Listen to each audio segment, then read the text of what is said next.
Madame, monsieur, bonjour, bienvenue à tous au sommaire de votre journal. Suite au remaniement partiel du gouvernement procédé hier par le président de la République Abdelaziz Bouteflika, passation de consignes aujourd'hui entre les ministres sortants et les ministres entrants. Santé, des équipes médicales de chirurgiens en ORL de la capitale et de Béjaïa sont à Aloued pour la prise en charge des malentendants. Et dans la dernière partie de votre journal, on vous emmènera à Tindouf dans les massifs rocheux de Ouarkziz, découvrir le plus grand cratère d'origine météoritique d'Algérie. Un reportage donc à suivre dans quelques instants. Le président de la République, Abdelaziz Bouteflika, a procédé hier à un remaniement au sein du gouvernement, conformément aux dispositions de l'article 93 de la Constitution et après consultation du Premier ministre. À ce titre, le chef de l'État a procédé aux nominations suivantes. Mohamed Hattab, ministre de la Jeunesse et des Sports, en remplacement de Hadi Oueldali, appelé à d'autres fonctions. Saïd Djellab, ministre du Commerce, en remplacement de Mohamed Benmera, appelé à d'autres fonctions. Abdelkader Melbel Saoud, ministre du Tourisme et de l'Artisanat, en remplacement de Hassan Marmouri, appelé à d'autres fonctions. Mahjoub Beda, ministre des Relations avec le Parlement, en remplacement de Tahar Khawa, appelé à d'autres fonctions. Les passations de consignes entre les ministres sortants et les ministres entrants auront lieu aujourd'hui à Alger. Coopération algéro-hongroise, la visite du ministre de la Justice, garde des Sceaux, Tayyip Loh en Hongrie a pris fin. Cette visite qui s'inscrit dans le cadre de la consolidation des relations d'amitié et de coopération entre l'Algérie et la Hongrie a permis la signature du programme exécutif de l'année 2018-2019 portant sur la coopération institutionnelle entre les deux ministères des deux pays et sur l'application du mémorandum d'entente paraphé à Alger le 2 novembre 2015. Tayyip Loh avait eu des entretiens avec le président de la Cour suprême et le procureur général avant de visiter l'académie judiciaire. Et je vous propose maintenant d'écouter la déclaration du ministre. هذا البرنامج الذي هو تنفيذ لمذكرة التفاهم التي أمضيت في الجزائر في 2015 فيما بيننا، وهذا سيدعم هذه العلاقات وتبادل التجارب في المجال القضائي والقانوني. وكان لي لقاء مع السيد الرئيس المحكمة العليا أيضا الذي استفدنا من بعض المعلومات بخصوص الإصلاح الموجود في السلطة القضائية على مستوى المجال. العلاقات الجزائرية المجرية لها باع وتاريخ طويل، لأن الجزائر مفتوحة أمام المجريين. هذه العلاقة لم تتوقف أبدا منذ ذاك الزمن. علاقات البلدين جيدة جدا، إن على المستوى السياسي، الاقتصادي أو الاجتماعي، واليوم في المجال القضائي، وهو المجال الذي تناقشنا حوله مطولا في هذه الاجتماعات التي عقدناها معا. وهنا ننوه بوجود خط جوي يربط البلدين من خلال رحلتين في الأسبوع، وهذا أمر يسهل تنقل رجال أعمال البلدين. الجزائر بلد كبير وله قدرات كبيرة، ويمكننا العمل سويا على نقل التجارب المختلفة بين البلدين. تحدثنا أيضا مطولا عن التعاون في المجال القضائي بين الدولتين، عن محاربة الإرهاب ومكافحة الهجرة غير الشرعية والعديد من المواضيع ذات الصلة بالقضاء.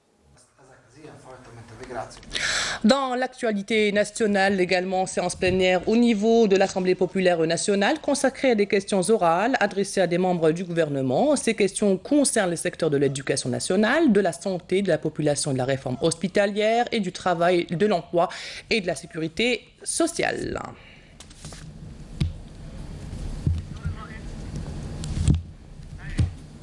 Santé, les accords de jumelage entre les CHU de Bab el-Oued et celui de Béjaïa ont permis le déplacement d'une équipe médicale composée essentiellement de chirurgiens ORL dans la wilaya d'El-Oued afin de prendre en charge les enfants malentendants et de procéder à la transplantation de la cochlée. Nesrine Ben Saïdi. Dépister les enfants malentendants de la wilaya d'El Oued et poser un diagnostic, c'est possible grâce aux accords de jumelage établis entre le centre hospitalier Ben Ammar el-Jilali et les CHU de Bab El Oued et celui de Béjaïa.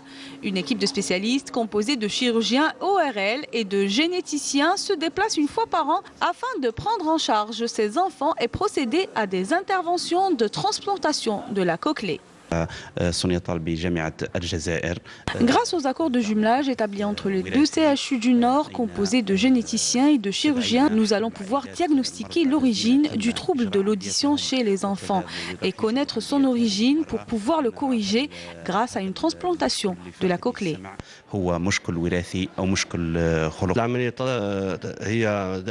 Nous avons une équipe de généticiens et de chirurgiens qui se déplacent une fois par an ici à El Oued. Grâce à ces accords, plusieurs enfants ont bénéficié de transplantations, de cochlée et aussi de séances avec les orthophonistes. Cette initiative mettra fin aux souffrances des parents qui étaient obligés de se déplacer vers les hôpitaux du Nord dans l'espoir de bénéficier d'une prise en charge. Pour décrocher un rendez-vous avec un spécialiste, ça prenait minimum 2 à 4 ans et plusieurs fois, le malade perd ses chances de corriger ce trouble. Dieu merci, mon fils a subi une intervention de transplantation de la cochlée. L'équipe de chirurgiens m'ont dit qu'il pourra entendre. Cette initiative a permis à un grand nombre d'enfants de la wilaya d'El Oued et des wilayas limitrophes d'être dépistés et pris en charge dans les meilleures conditions. Les mines antipersonnelles datant de l'époque coloniale continuent à faire des victimes alors que le travail de déminage des éléments de l'armée nationale populaire se poursuit sur le terrain. Boucha Abouali. Disséminées tout au long des frontières du pays par la France coloniale, les mines antipersonnelles continuent de faire des ravages. 7500 victimes entre morts et blessés ont été recensées par l'association algérienne des victimes des mines. La zone 8 dans laquelle nous vivons souffre encore de ces mines. Nous réclamons nos droits. Nous sommes malades. À Oued Namous, on mord encore des mines antipersonnelles. La France doit reconnaître son crime. Elle a fait beaucoup de victimes. La France coloniale a commis un horrible crime en disséminant des millions de mines antipersonnelles dans cette région pour l'isoler et l'empêcher de participer à la guerre de libération. Quand j'étais enfant, je voulais jouer avec un objet que j'ai trouvé. Et c'était une mine qui a explosé. J'ai perdu mon avant-bras et mon œil.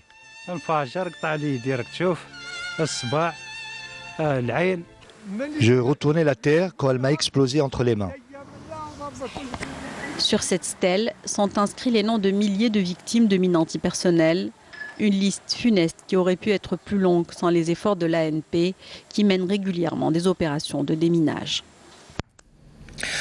Dans un communiqué, le ministère de la Défense nationale nous a appris que dans le cadre de la lutte antiterroriste et lors d'une opération de fouille et de ratissage, un détachement de l'armée nationale populaire a découvert et détruit hier à Skikda, 5e région militaire, une casemate contenant 2 chargeurs de munitions, 518 balles de différents calibres, 2 paires de jumelles, 2 plaques photovoltaïques, 7 téléphones portables, 2 groupes électrogènes ainsi que des quantités de vivres, de médicaments et des effets vestimentaires et divers objets. Et dans le cadre de la lutte contre la criminalité organisée, un détachement de l'ANP a saisi à Tamanrasset, 6e région militaire, un camion chargé de 3400 litres de carburant destiné à la contrebande, tandis que des éléments de la gendarmerie nationale ont saisi 15,5 kg de corail et d'équipements de plongée sous-marine à Annaba, 5e région militaire, ainsi que 1306 unités de différentes boissons à Biskra, 4e région militaire. D'autre part, un détachement de l'ANP a intercepté 49 immigrants clandestins de différentes nationalités à Rin Salah, 6e région militaire. Fin du communiqué.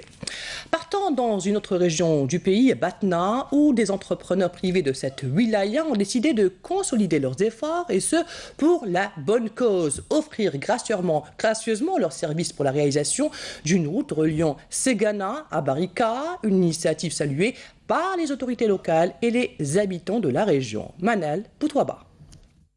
L'initiative est exceptionnelle. Des entrepreneurs privés de la wilaya de Batna ont pris en charge sans contrepartie financière les travaux de réalisation d'un tronçon reliant les daïras de Segana à Berika sur 14 km, payant de leur poche plus de 70 milliards de centimes, montant du projet en question. En tant que représentant de l'entreprise nationale Siro-Est Batna et au nom de l'autre entreprise nationale en charge du projet, le PTR, nous remercions toutes les autres entreprises qui ont contribué à la réalisation de ce projet. C'est une action bénévole, vu l'encombrement que connaît la route nationale numéro 28 et le nombre d'accidents de la circulation sur cette route, suite auxquels beaucoup de vies ont été perdues parmi les habitants de la région. Nous avons décidé de lancer cette initiative. Les entreprises de réalisation de la wilaya de Batna ont été très motivées par cette action.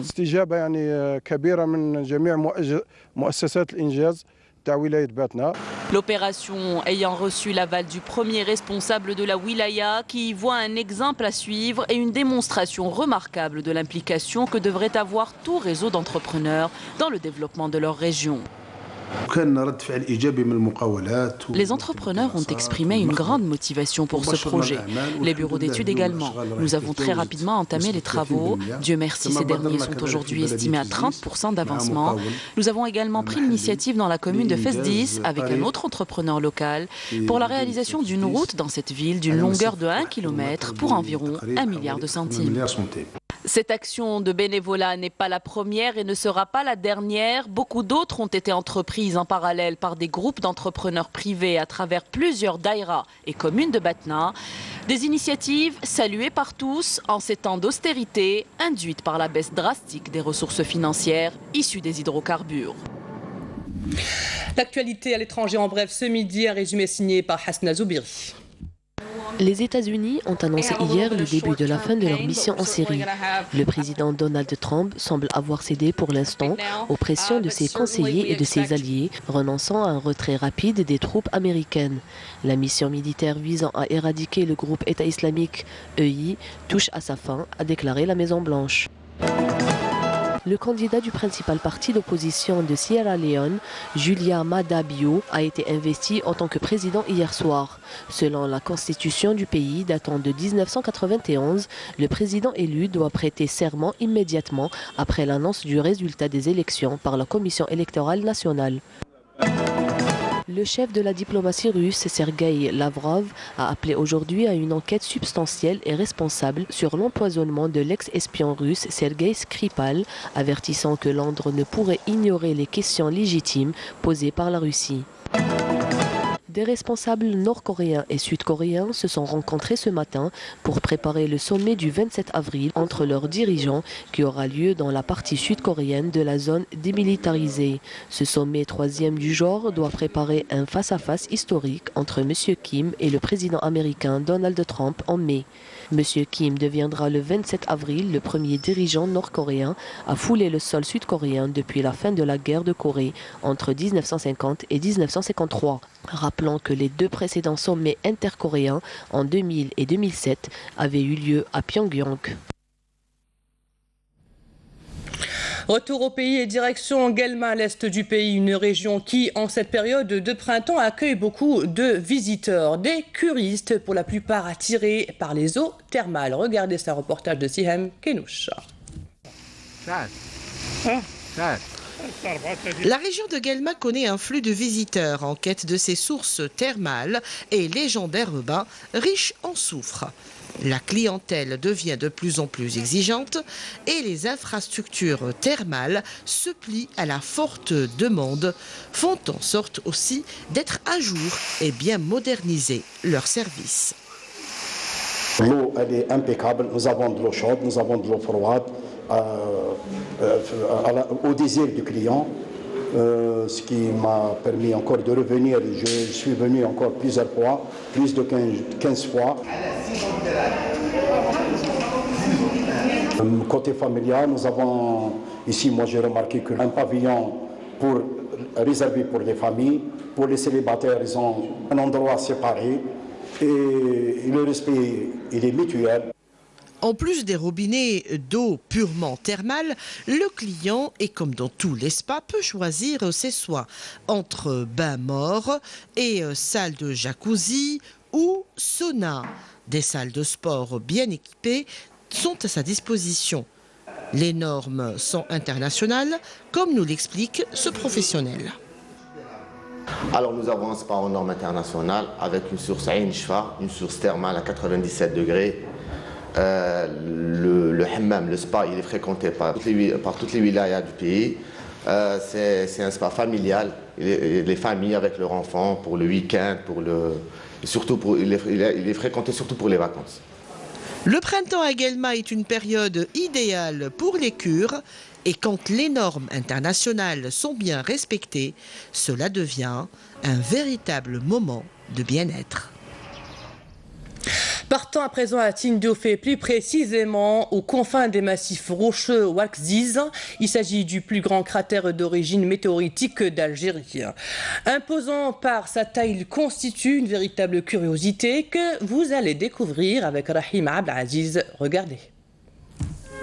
Au cœur du plus grand et plus vieux cratère d'origine météoritique d'Algérie. Il s'agit du cratère de Ouargziz, connu mondialement des géologues. Il faut escalader le haut des parois rocheuses du cratère pour pouvoir apprécier sa forme circulaire.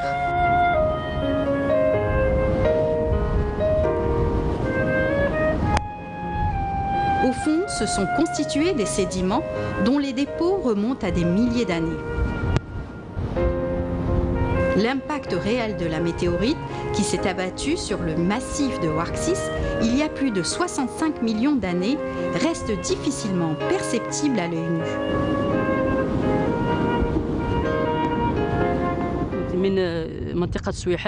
De Souihat à la région de Brahim Berzouk, près de Tefgoum, se trouve au niveau des massifs de Ouargziz le cratère météoritique qu'a enregistré cette région il y a plus de 65 millions d'années, au Crétacé supérieur.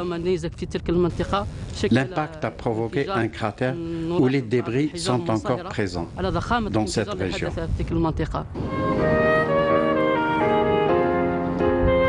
Parmi ces débris de l'impact de la météorite de Ouargziz, subsistent des coraux fossilisés. On peut apprécier ce corail à travers ses formes poreuses, aujourd'hui métamorphosées en roches dures.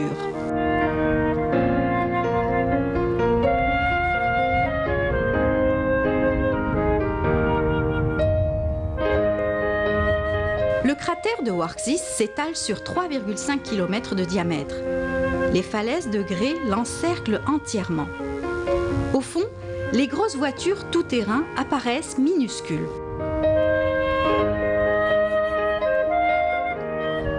Le cratère de Ouargziz, vu par des astronautes à partir d'une station spatiale internationale. Il s'impose de lui-même par sa grandeur, au niveau de ses massifs rocheux.